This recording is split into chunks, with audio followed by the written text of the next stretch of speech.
नमस्कार, स्वागत है आप सभी का डीडी न्यूज के इस विशेष सांकेतिक भाषा के बुलेटिन में।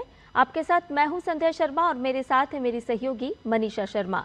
आइए बुलेटिन की शुरुआत करते हैं हेडलाइंस के साथ। पश्चिम बंगाल में दूसरे चरण के लिए 142 सीटों पर मतदान आज। ममता, शुवेंदु समेत 1448 उम्मीदवारों की किस्मत दांव पर। सुरक्षा के कड़े इंतजाम, एनआईए तैनात।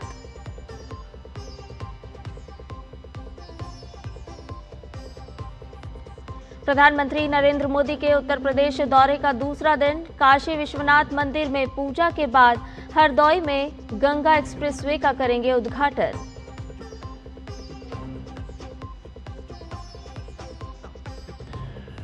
देश भर में भीषण गर्मी के बीच दिल्ली और आसपास के इलाकों में तेज हवाओं के साथ हुई बारिश। गृह मंत्री अमित शाह लू और बाढ़ प्रबंधन की तैयारियों की आज करेंगे समीक्षा।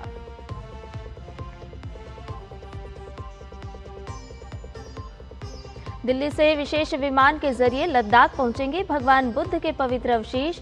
1 से 15 मई तक पहली बार लेह में होगी पवित्र अवशेषों की प्रदर्शनी।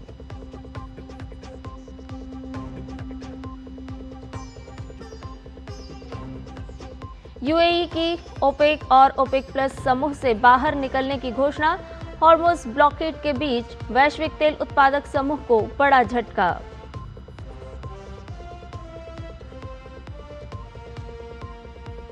राष्ट्रमंडल युवा एवं जूनियर भारोत्तोलन चैंपियनशिप में भारत का शानदार प्रदर्शन जारी।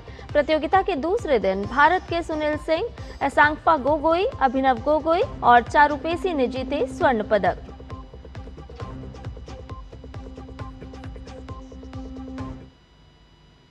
और अब सभी खबरें विस्तार के साथ। पश्चिम बंगाल विधानसभा चुनाव के दूसरे और अंतिम चरण के लिए अब से थोड़ी ही देर में मतदान शुरू होगा। आज 8 जिलों की 142 सीटों पर मतदान होगा। इस चरण में 3.21 करोड़ से अधिक मतदाता 1448 उम्मीदवारों की किस्मत का फैसला करेंगे। इन 142 सीटों पर कुल 3,21,73,837 पंजीकृत मतदाता हैं, जिनके लिए कुल 41,001 मतदान केंद्र बनाए गए हैं, जिनमें 39,301 मुख्य और 1,700 सहायक मतदान केंद्र हैं। सभी मतदान केंद्रों पर वेबकास्टिंग की व्यवस्था की गई है। मतदान शांतिपूर्ण कराने के लिए अभूतपूर्व सुरक्षा इंतजाम किए गए हैं। अंतिम चरण में सभी की नज़र कोलकाता की भवानीपुर सीट पर रहेगी। यहां मुख्यमंत्री और तृणमूल कांग्रेस प्रमुख ममता बनर्जी को बंगाल विधानसभा में नेता प्रतिपक्ष शुवेंदु अधिकारी चुनौती दे रहे हैं। दूसरे चरण में मुख्य उम्मीदवारों में फरहाद हकीम, अरूप विश्वास, जावेद खान, सुजीत बसु, शशि पांचा समेत ममता सरकार के कई मंत्री, बंगाल कांग्रेस अध्यक्ष शुभंकर सरकार, माकपा की तेज तर्रार नेता मीनाक्षी मुखर्जी और दीक्षिता धर शामिल हैं। अंतिम चरण में सुरक्षा और कड़ी करते हुए बूथों पर जाने के रास्तों में भी सीसीटीवी लगाए गए हैं। इसके अलावा ड्रोन से भी निगरानी रखी जाएगी। इस चरण में पुलिस पर्यवेक्षकों की संख्या भी 84 से बढ़ाकर 95 की गई है।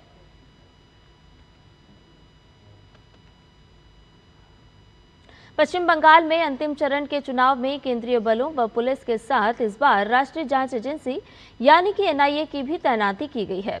एनआईए चुनावी क्षेत्रों में मौजूद रहेगी। साथ ही मतदान के दौरान यदि कहीं भी बम या दूसरे विस्फोटक आदि के इस्तेमाल की इनपुट मिलेगा तो तुरंत जरूरी कदम भी उठाएगी। चुनाव आयोग ने अंतिम चरण के मतदान के दौरान बम के इस्तेमाल को लेकर लगातार मिल रहे इनपुट व राज्य के हिंसा के पुराने इतिहास को देखते हुए ये निर्णय लिया है। एनआईए की टीमों ने कल बर्धमान, जगद्दल और कस्बा समेत कई संवेदनशील इलाकों का दौरा किया। बम और विस्फोटक का पता लगाने वाली स्पेशल टीमों के साथ बम डिस्पोजल स्क्वाड, फॉरेंसिक टीमें और डॉग स्क्वाड की 24 टीमें तैनात की गई हैं। सुरक्षा का यह घेरा हर निर्वाचन क्षेत्र को कवर करेगा।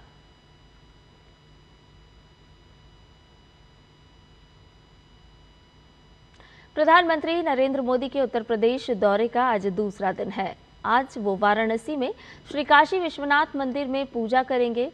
इसके बाद हरदोई रवाना होंगे और पूर्वाह्न लगभग 11:30 बजे गंगा एक्सप्रेसवे का उद्घाटन करेंगे। वो इस अवसर पर सभा को संबोधित भी करेंगे। गंगा एक्सप्रेसवे देश में विश्व स्तरीय अवसंरचना के विकास में महत्वपूर्ण उपलब्धि है। ये 594 किलोमीटर लंबा 6 लेन एक्सेस नियंत्रित ग्रीनफील्ड हाई स्पीड कॉरिडोर है। इस पर लगभग 36,230 करोड़ रुपए खर्च हुए हैं।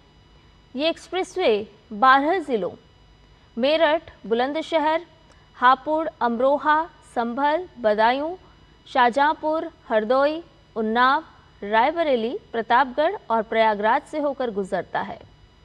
इससे उत्तर प्रदेश के पश्चिमी, मध्य और पूर्वी क्षेत्रों को एक ही निर्बाध हाई स्पीड कॉरिडोर के माध्यम से जोड़ा गया है। अब मेरठ और प्रयागराज के बीच यात्रा का समय मौजूदा 10 से 12 घंटे से घटकर लगभग 6 घंटे रह जाएगा।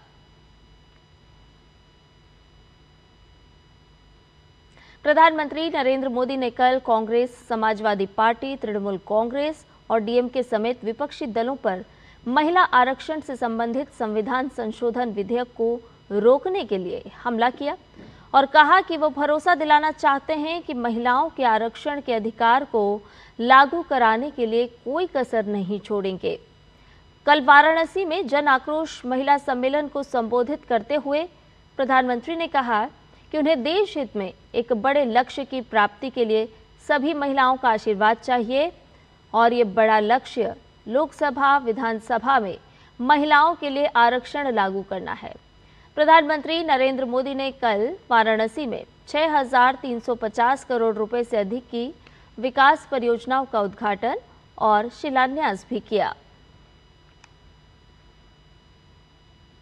उत्तर भारत में भीषण गर्मी का दौर जारी है और इसी बीच आज सुबह दिल्ली एनसीआर में आंधी और बिजली के साथ बारिश होने से लोगों को भीषण गर्मी से थोड़ी राहत मिली है।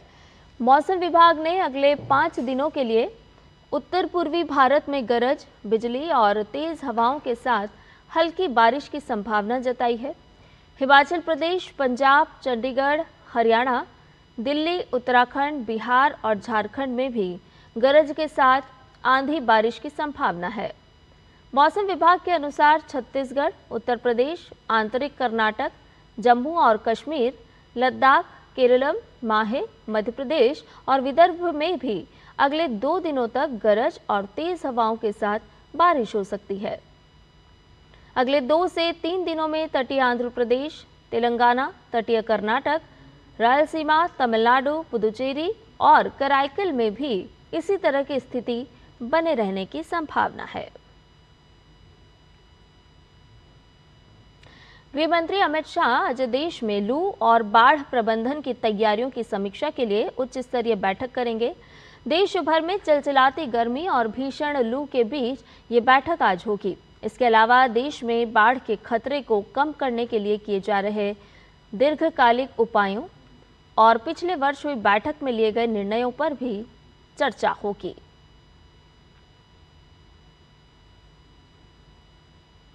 भगवान बुद्ध के पवित्र अस्थि अवशेष आज प्रदर्शनी के लिए लद्दाख पहुंचेंगे। इन अवशेषों को नई दिल्ली से वायुसेना के विशेष विमान के जरिए लेह ले जाया जाएगा। इसे 1 मई से 15 मई तक आम जनता के लिए लेह में प्रदर्शनी के लिए रखा जाएगा। ये पवित्र अवशेष उत्तर प्रदेश के पिपरहवा प्राचीन कपिलवस्तु से जुड़े हुए हैं। लेह आगमन पर अवशेषों का भव्य तरीके से स्वागत किया जाएगा।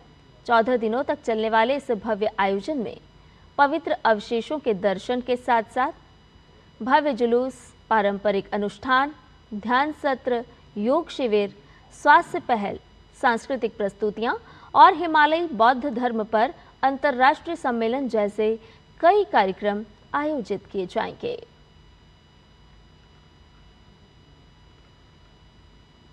संयुक्त अरब अमीरात यानी कि यूएई ने ओपेक और ओपेक प्लस समूह से अलग होने की घोषणा कर दी है। इस फैसले को तेल निर्यातक देशों के संगठन के लिए बड़ा झटका माना जा रहा है, खासकर सऊदी अरब के लिए, जो इस समूह का प्रमुख नेतृत्व करता रहा है। ये निर्णय ऐसे समय पर लिया गया है जब पश्चिम एशिया तनाव के कारण वैश्विक ऊर्जा बाजार पहले से ही भारी दबाव में है और दुनिया भर की अर्थव्यवस्थाएं अस्थिरता का सामना कर रही है।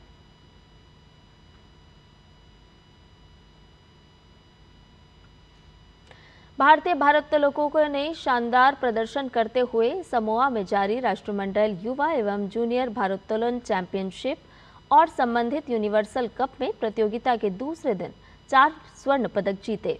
सुनील सिंह ने 65 किलोग्राम पुरुष वर्ग के स्नैच और क्लीन एवं जर्क में कुल 271 किलोग्राम भार उठाकर स्वर्ण पदक हासिल किया, जबकि एसांगफा गोगोई ने 58 किलोग्राम महिला वर्ग में और अभिनव गोगोई ने 71 किलोग्राम पुरुष वर्ग में स्वर्ण पदक जीता। पुरुषों के 65 किलोग्राम वर्ग में अरुणाचल प्रदेश के चारू पेसी ने 289 किलोग्राम के कुल भार के साथ स्वर्ण पदक पर कब्जा जमाया।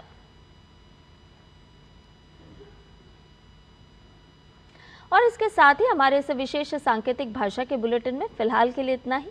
मुझे और मेरी सहयोगी मनीषा शर्मा को दीजिए इजाजत। नमस्कार।